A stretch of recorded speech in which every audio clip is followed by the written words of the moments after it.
ഹബീബായ റസൂലുള്ളാഹി സ്വല്ലല്ലാഹു അലൈഹി വസല്ലം തങ്ങൾ വിഭാവനം ചെയ്തത് അങ്ങനത്തെ ഒരു കുടുംബമാണ്.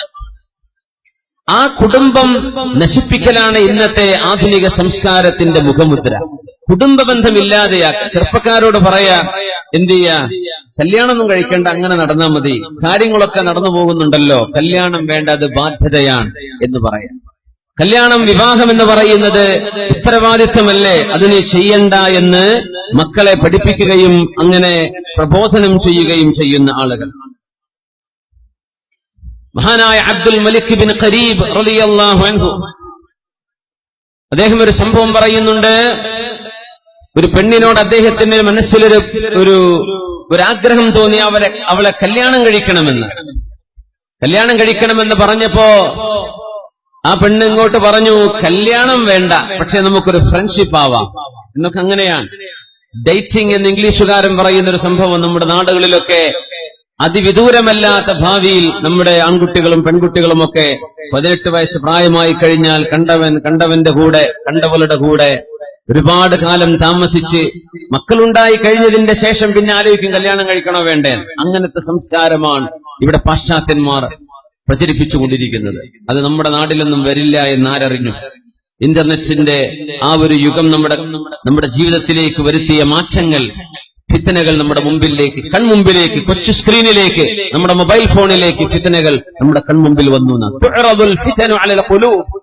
ഹൃദയങ്ങൾക്ക് മുമ്പിൽ ഫിത്തനകൾ പ്രദർശിപ്പിക്കപ്പെടും എന്ന് റസൂലുള്ളാഹി സ്വല്ലല്ലാഹു അലൈഹി വസല്ലം.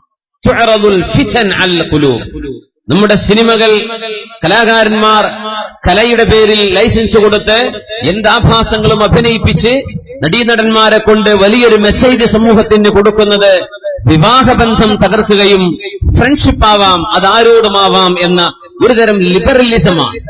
ഈ ഒരു ലിബറൽ സംസ്കാരം മുസ്ലിമിനെ സംബന്ധിച്ചിടത്തോളം അപകടമാണ്. മതമില്ലാത്തവരോടല്ല നമ്മൾ സംസാരിക്കുന്നത്, യുക്തിവാദികളോടല്ല നമ്മൾ സംസാരിക്കുന്നത്. ലാ ഇലാഹ ഇല്ലല്ലാഹ് മുഹമ്മദുർ റസൂലുള്ളാഹ് എന്ന് വിശ്വസിക്കുന്ന മുഅ്മിനീങ്ങളോടാണ്. അവരെ സംബന്ധിച്ചിടത്തോളം ഇത് അപകടമാണ്. അവർക്കിത് അപകടമാണ്. നാളെ പരലോകം നഷ്ടപ്പെടാൻ കാരണമാണ്. എല്ലാവർക്കും നഷ്ടപ്പെടാൻ കാരണമാണ്. പക്ഷേ മുഅ്മിനീങ്ങളോട് പറയേണ്ടത് നമ്മുടെ ബാധ്യതയാണ്. അബ്ദുൽ മലിക് ബിൻ ഖരീബ് അദ്ദേഹം അനുഭവം പറയാം.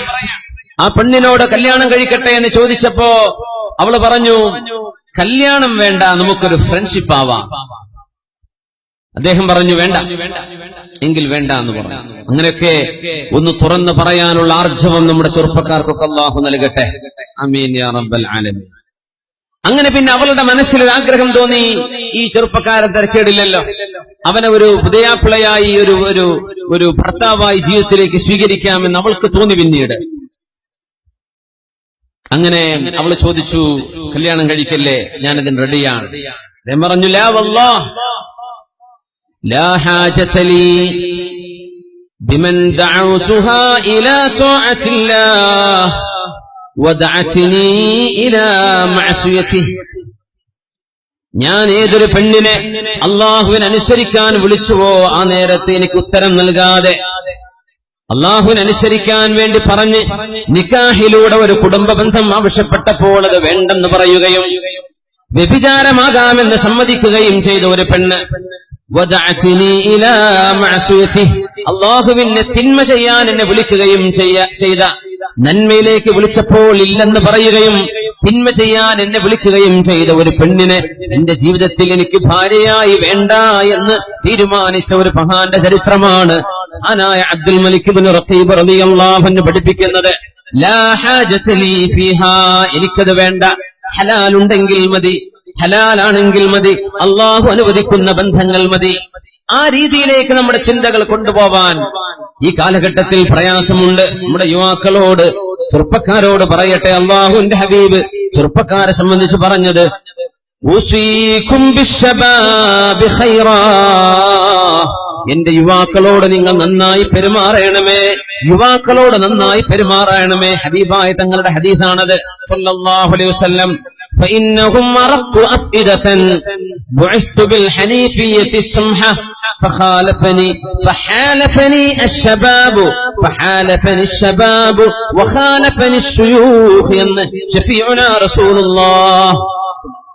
ഞങ്ങൾ പറയുമായിരുന്നു, ഊസീകും ബിശ്ശബാബി ഖൈറാ, എന്റെ യുവാക്കളോട് നിങ്ങൾ നന്നായി പെരുമാറണമേ. യുവാക്കളോട് നല്ല നിലക്ക് പെരുമാറണം. ഫഇന്നഹും അറഖു അഫ്ഇദതൻ, അവർ ഹൃദയം ലോലമായവരാണ്, മൃദുല ഹൃദയമുള്ളവരാണ്. എന്ത് പറഞ്ഞാലും അങ്ങ് വിശ്വസിച്ചേക്കും, അങ്ങ് ഇറങ്ങി പുറപ്പെട്ടേക്കും. ആര് പറഞ്ഞാലും അവരെ വഞ്ചിക്കാൻ കഴിയും. പെട്ടെന്നങ്ങ് പ്രണയത്തിലായി പോകും. 2 ദിവസം കൊണ്ട് കാമുകനായി ഭ്രാന്ത് പിടിച്ച് ശരീരം മെലിഞ്ഞുണങ്ങി. ഇങ്ങനെയൊക്കെ ആവാൻ അവരുടെ ഹൃദയം ലോലമാണ്.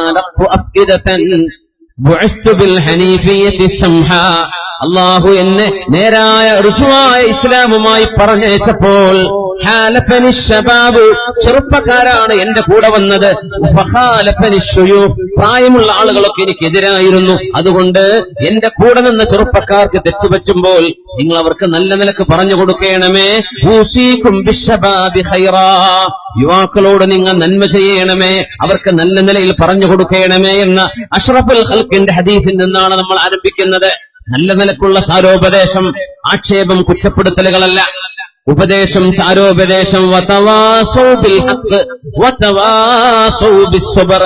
നന്മ ചെയ്യാൻ പരസ്പരം ഉപദേശിക്കണമേ, ക്ഷമിക്കാൻ പരസ്പരം ഉപദേശിക്കണമേ. അള്ളാഹുവിൽ വിശ്വസിക്കുകയും സൽക്കർമ്മങ്ങൾ അനുഷ്ഠിക്കുകയും നന്മ ചെയ്യാൻ പരസ്പരം പറയുകയും ക്ഷമിക്കാൻ ഉപദേശിക്കുകയും ചെയ്യുന്ന ആളുകൾക്ക് നാളെ അള്ളാഹുവിന്റെ മുമ്പിൽ വിജയിക്കാൻ കഴിയും. ബാക്കിയുള്ള മുഴുവൻ ആളുകളും പരാജയത്തിലല്ലോ. വൽ അസ്രി ഇന്നൽ ഇൻസാന ലഫീ ഖുസ്ർ. അതുകൊണ്ട് മനുഷ്യ സമൂഹത്തിന്റെ പരാജയമെന്ന് അള്ളാഹു പറയുകയും 4 കർമ്മങ്ങൾ ചെയ്യുന്നവർക്കൊഴികെ അവരിൽ ഒന്ന് വതവാസൗ ബിൽ ഹഖ്, ഹഖ് പരസ്പരം ഉപദേശിക്കുകയും വതവാസൗ ബിസ്സബ്ർ, സബ്ർ പരസ്പരം ഉപദേശിക്കുകയും ചെയ്യുന്നവരത്രേ. അല്ലാഹു ആ വിഭാഗത്തിൽ നമ്മെ പെടുത്തി തരട്ടെ. ആമീൻ യാ റബ്ബൽ ആലമീൻ. ഒരു കുടുംബത്തിലേക്ക് ഒരു കുടുംബിനി കയറി വരുമ്പോ ആ വീടിന്റെ ഉള്ളിൽ ഒരു കുടുംബിനിയായി, ഒരു അംഗമായി ഒരു പെണ്ണ് കല്യാണം കഴിഞ്ഞ് കടന്നു വന്ന അന്നു മുതൽ മരണത്തോടുകൂടെ ജീവിച്ചു പിരിയാൻ പോകുന്ന ആളുകളുണ്ടാകും. അല്ലാഹുവിന്റെ ഖളാ ഉണ്ടെങ്കിൽ അവര് തന്നെയായിരിക്കും നാളെ സ്വർഗലോകത്തും ഭാര്യമാർ. ചിലർക്ക് അങ്ങനെയല്ല, ജീവിതത്തിലേക്ക് ഇടയായി കയറി വന്നു, പക്ഷേ കുറച്ചു നാൾ നീണ്ടു നിന്നു, പിന്നെ അവർക്ക് പിരിയേണ്ടി വന്നു. അതിൽ അല്ലാഹു അവർക്ക് നന്മ വെച്ചിട്ടുണ്ടാകും. ചില ആളുകൾ പ്രത്യക്ഷത്തിൽ കണ്ടാൽ ഒരു യോജിപ്പും തോന്നില്ല. പ്രത്യക്ഷത്തിൽ കണ്ടാൽ ഒരു യോജിപ്പും തോന്നില്ല. നല്ല അതിസുന്ദരിയായ ഒരു പെണ്ണ്, തീരെ സൗന്ദര്യമില്ലാത്ത ഒരാളെ കല്യാണം കഴിച്ചപ്പോ അവർ രണ്ടുപേരും കുറച്ചു കാലം കഴിഞ്ഞപ്പോ അങ്ങനെ ചോദിക്കുകയാണ്, അല്ല, ഈ നല്ല ഗ്ലാമറൊക്കെ ഉള്ള ഭംഗിയുള്ള ഒരു പുതിയാപ്പിളെ എനിക്ക് കിട്ടുമായിരുന്നിരിക്കെ നിങ്ങളെ എനിക്ക് അള്ളാഹു ഇണയാക്കി തന്നതിന്റെ അത്ഭുതം എനിക്ക് മാറിയിട്ടില്ല. പെണ്ണ് അങ്ങോട്ട് പറയാണ്. അത് പറയാനൊരു കാരണം അയാൾ പറഞ്ഞു, പെണ്ണെ, അള്ളാഹു തൗഫീഖ് ചെയ്യുകയാണെങ്കിൽ ഇനി സ്വർഗലോകത്ത് നീ തന്നെ മതി എനിക്ക് എന്ന് പറഞ്ഞപ്പോ അവള് ചോദിച്ചതാ, എന്റെ അത്ഭുതം അതല്ല, ഞാനിപ്പോ എങ്ങനെ നിങ്ങളുടെ കയ്യിൽ പെട്ടത്, നിങ്ങൾ എങ്ങനെ എന്റെ ഭർത്താവായി വന്നു? നമ്മൾ രണ്ടുപേരും കണ്ടിട്ട് ഒരു യോജിപ്പില്ലല്ലോ, ഒരു ഭംഗിയില്ല. അങ്ങനെ ഇരുന്നപ്പോ അദ്ദേഹം പറഞ്ഞു, ആ പെണ്ണ് പറഞ്ഞു, അതെ, എനിക്ക് മനസ്സിലായി, നിങ്ങൾ ജീവിതത്തിൽ ഒരന്യ പെണ്ണിനെ കണ്ണുയർത്തി നോക്കാത്തൊരു മനുഷ്യനാണ്. ഏതെങ്കിലും ഒരു പെണ്ണിന്റെ സൗന്ദര്യം കാണുമ്പോൾ അതിന് വീഴാത്ത ആളാണ്. നിങ്ങൾ ആരെയും കണ്ണുകൊണ്ട് വ്യഭിചരിക്കാത്ത ആളാണ്. അതൊരു വലിയ വിഷയമാണ്. ഉലമാ പറയും, ഇൽമു പഠിപ്പിക്കുന്ന പണ്ഡിതന്മാർ പോലും പ്രായപൂർത്തിയെത്തിയ പെണ്ണുങ്ങളുടെ കൂടെ ഒറ്റയ്ക്കൊരു റൂമിലിരിക്കാൻ പാടില്ല, ഹറാമാണെന്നാണ്. ഖുർആൻ പഠിപ്പിക്കാനോ മദ്രസ ക്ലാസ് എടുക്കാനോ എന്തോ ആവട്ടെ, ഒരു പ്രായപൂർത്തിയെത്തിയ പെൺകുട്ടിയും ഒരു ഉസ്താദും ഒറ്റയ്ക്ക് റൂമിലിരിക്കൽ ഹറാമാണ്. എന്നിട്ട് പറഞ്ഞു, ഒരു പക്ഷേ ഒന്നും നടന്നില്ലെന്ന് വന്നേക്കാം, പക്ഷേ വ്യഭിചാരത്തിന്റെ ഒരു നോട്ടം ഒരു പക്ഷേ ഒരു മുഅ്മിനായ മനുഷ്യന്റെ കണ്ണിൽ നിന്നും പോയേക്കും. വ്യഭിചാരത്തിന്റെ ഒരു നോട്ടം, ഒന്നും ചെയ്തില്ല, ഒരു ഹറാമിനെ പറ്റിയും ആലോചിക്കുന്നില്ല, പക്ഷേ ഒരു സ്ത്രീ സൗന്ദര്യം ആസ്വദിച്ചുകൊണ്ടുള്ള ഒരു നോട്ടം കണ്ണുകൊണ്ട് ചെയ്യുന്ന വ്യഭിചാരമാണ്. അത് തടഞ്ഞു നിർത്താൻ മനുഷ്യന് പ്രയാസമാണ്. അതുകൊണ്ടാണ് മാ ഖലാ റജുലുൻ ബിംറഅത്തിൻ ഇല്ലാ കാന ശൈത്വാനു സാലിസഹുമാ. ഒരന്യ പെണ്ണിന്റെ കൂടെ ഒരു അന്യ പുരുഷൻ ഒറ്റക്കൊരു സ്ഥലത്തായി കഴിഞ്ഞാൽ നമ്മൾ ചെറുപ്പക്കാരെ കുറ്റം പറയുകയല്ല, അവര് മോശക്കാരെന്ന് പറയുകയല്ല, നമ്മുടെ മക്കള് മോശമായതുകൊണ്ടല്ല. ഇല്ലാ കാന ശൈത്വാനു സാലിസഹുമാ, അവരിൽ മൂന്നാമനായി പിശാച് വരുമെന്ന് പരിശുദ്ധ റസൂലുള്ളാഹി സ്വല്ലല്ലാഹു അലൈഹി വസല്ലം. നല്ല ആളാണ്, നല്ല പണ്ഡിതനാണ്, അല്ലെങ്കിൽ നല്ല ചെറുപ്പക്കാരനായിരുന്നു. പക്ഷേ ഒരു സാഹചര്യം, അങ്ങനല്ലേ പറയാം, ഇല്ലാ കാന ശൈത്വാനു സാലിസഹുമാ, മൂന്നാമനായി പിശാച് വരും. അപ്പൊ ഈ പെണ്ണ് പറയാൻ, എന്റെ അത്ഭുതം, നിങ്ങൾ അള്ളാഹുവിനെ കണ്ണുകൊണ്ട് വഞ്ചിക്കാതിരുന്നപ്പോൾ യഅലമു ഖായിനതൽ അയുനി വമാ തുഖ്ഫിസ് സുദൂർ, കണ്ണുകൾ ഒളിപ്പിച്ചു വെക്കുന്നത് അള്ളാഹു അറിയുന്നുണ്ട്. വമാ തുഖ്ഫിസ് സുദൂർ, ആ കണ്ണുകൾ നിങ്ങൾ നിയന്ത്രിച്ചപ്പോ നിങ്ങളുടെ നന്മക്ക് പകരം അള്ളാഹു നിങ്ങൾക്ക് ചെയ്ത നന്മയായിരിക്കണം എന്നെ നിങ്ങൾക്ക് അള്ളാഹു ഭാര്യയാക്കി തന്നത്. പിന്നെ ഞാൻ ചെയ്ത പാപങ്ങൾക്ക് അള്ളാഹു എനിക്ക് തന്ന ശിക്ഷയായിരിക്കണം അള്ളാഹു എനിക്ക് നിങ്ങളെ തന്നത്. അള്ളാഹു ദുന്യാവിൽ രണ്ടുപേരെയും ദുന്യാവിൽ ഒരുമിച്ച് കൂട്ടിയിട്ടുണ്ടെങ്കിൽ നാളെ പരലോകത്തും അള്ളാഹു ഒരുമിച്ച് കൂട്ടിത്തന്നാൽ എനിക്ക് സന്തോഷമേ ഉള്ളൂ, എനിക്ക് വിരോധമില്ല, എനിക്കതിന് പൊരുത്തമാണ്. ഒരു ഭാര്യയും ഭർത്താവും തമ്മിൽ നടക്കുന്ന ഒരു കോൺവെർസേഷൻ, സുബ്ഹാനല്ലാഹ്, ഇല്ലാ കാന ശൈത്വാനു സാലിസഹുമാ. അല്ലാമ സുഫിയാൻ സൗരി റളിയല്ലാഹു അൻഹു അവരുടെ ശിഷ്യന്മാരുടെ കൂടെ മയ്യിത്ത് കാണാൻ വേണ്ടി പോവാണ്, ജനാസ അനുഗമിക്കാൻ. മരിച്ച വീട്ടിലേക്ക് അസാഇന് വേണ്ടി കടന്നു ചെല്ലുന്നു.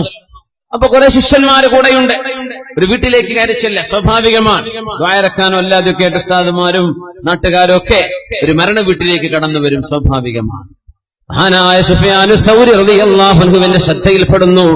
തന്റെ ശിഷ്യഗണങ്ങളിൽ ഏതോ ഒരാൾ ആ വീട്ടിനകത്തേക്ക് വാതിൽ തുറന്നു കിടക്കുമ്പോ വാതിലുള്ളിലേക്ക് നോക്കുകയും ഒരു പെണ്ണിനെ നോക്കുകയും ചെയ്തത് മഹാനായ സുഫിയാൻ സൗരി തങ്ങളുടെ ശ്രദ്ധയിൽപ്പെട്ടു. ഉടനെ പറഞ്ഞു, നമുക്കിവിടെ നിന്ന് ഇറങ്ങിപ്പോവാം, അള്ളാഹുവിന്റെ പ്രതിഫലം കിട്ടാനാ ഒരു മയ്യത്ത്, ഒരു മരണമടഞ്ഞ വീട്ടിലേക്ക് നമ്മൾ വന്നത്.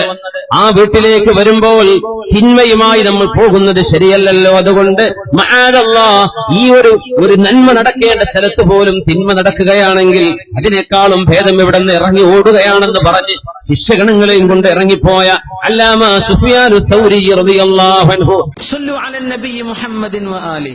اللهم صل على سيدنا محمد وعلى آل سيدنا محمد وبارك وسلم عليه. اللهم صل على سيدنا محمد وعلى آل سيدنا محمد وبارك وسلم عليه. ഒരുപാട് സ്വലാത്ത് നമ്മുടെ ഹബീബിന്റെ ഹളറത്തിലേക്ക് എത്തും. അള്ളാഹു എത്തിച്ചു കൊടുക്കട്ടെ, അവിടുത്തെ അള്ളാഹു സന്തോഷിപ്പിക്കട്ടെ.